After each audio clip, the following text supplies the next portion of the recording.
আজকে আমরা বানাবো ভিন্নভাবে ভিন্ন স্বাদে ফ্রেঞ্চ ফ্রাই ঘরোয়া উপকরণ দিয়ে। দুটো মিডিয়াম সাইজের আলু সিদ্ধ করে নিয়েছি, নিয়ে ভালো করে গ্রেট করে নিয়েছি যাতে একটু এতে লাম্পস না থাকে। এতে নিচ্ছি 2 চামচ কর্নফ্লাওয়ার, অল্প একটু ধনেপাতা কুচি, লাগছে অরিগ্যানো, স্বাদ মতো নুন, অল্প সামান্য চিনি আর লঙ্কা গুঁড়ো। এটাকে ভালো করে মেখে নেব।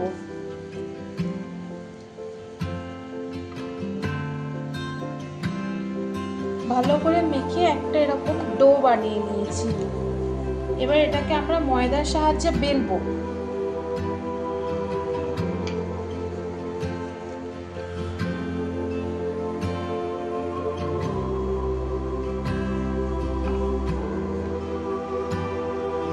ময়দা দিয়ে এটাকে বেলে এরকম পাতলা মতন করে নিয়েছি। খুব মোটা হবে না, খুব পাতলা হবে না, এটা এরকম থাকবে। এবার এটাকে আমরা কেটে নেবো ভালো করে।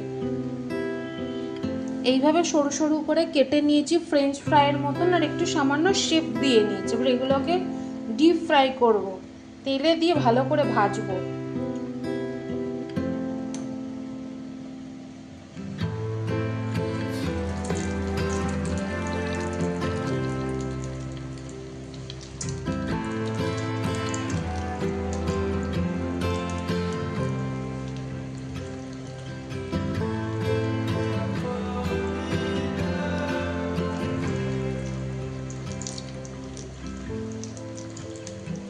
একটা একটা করে দিয়ে ভেজে নেব।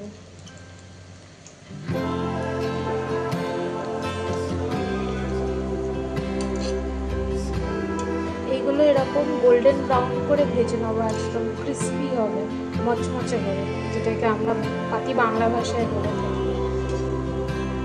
একদম এরকম করে পুরোটা ভালো করে ভেজে নেব।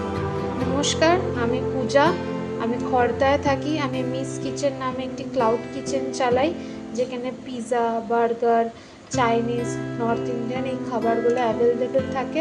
সুইগি, জোম্যাটোতেও অ্যাভেলেবেল, বিকেল 5টা থেকে রাত্রি 12টা অবধি। এগুলো ভাজা হয়ে গেছে, এবার আমি এগুলোকে তুলে নেব। একদম গোল্ডেন ব্রাউন করে ভাজবো।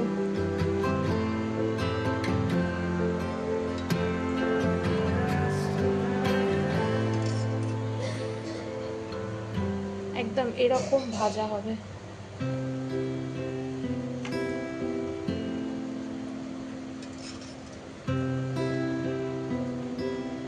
সুন্দর ভাজা হয়েছে, একদম লম্বা লম্বা। বাচ্চারা খুব ভালো করে মন দিয়ে খাবে। আমরা যারা মায়েরা ভেবে থাকি বিকেলবেলা স্ন্যাক্সে বাচ্চাদের কি দেব, তাড়াতাড়ি চটজলদি, এটা বানাতে 5 মিনিট সময় লাগে, আর কিছু টাইম লাগবে না। কিন্তু ফ্রেঞ্চ ফ্রাই তো এমনি ভাল লাগে না, তার জন্য মেয়োনিজ লাগে। এবার আমাদের ঘরে সবসময় মেয়োনিজ অ্যাভেলেবেল থাকে না, তাই জন্য কীভাবে হোমমেডভাবে মেয়োনিজ বানানো যায় সেটাও আমি আপনাদেরকে দেখাবো। আমাদের ফ্রেঞ্চ ফ্রাই রেডি। এরপর আমরা বানাবো মেয়োনিজ।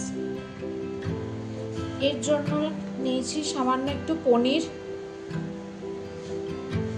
4 কোয়া রসুন, 1 চামচ রেগুলার কুকিং অয়েল, আর নিয়েছি অরিগ্যানো, নুন আর সামান্য চিনি দিয়ে এটাকে আমরা একসাথে গ্রাইন্ড করে নেব। গ্রাইন্ড করে নিয়েছি ভালো করে, এই যে এরকম আসবে, ক্রিমি টেক্সচার একদম। Mayonnaise ready.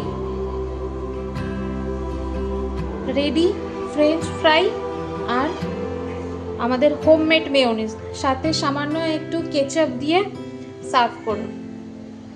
নমস্কার, আজকের জন্য ছিল homemade french fry with homemade mayonnaise. যদি আপনাদের আমার এই রেসিপি ভালো লাগে তাহলে প্লিজ ফলো, লাইক আর সাবস্ক্রাইব করতে ভুলবেন না। নমস্কার।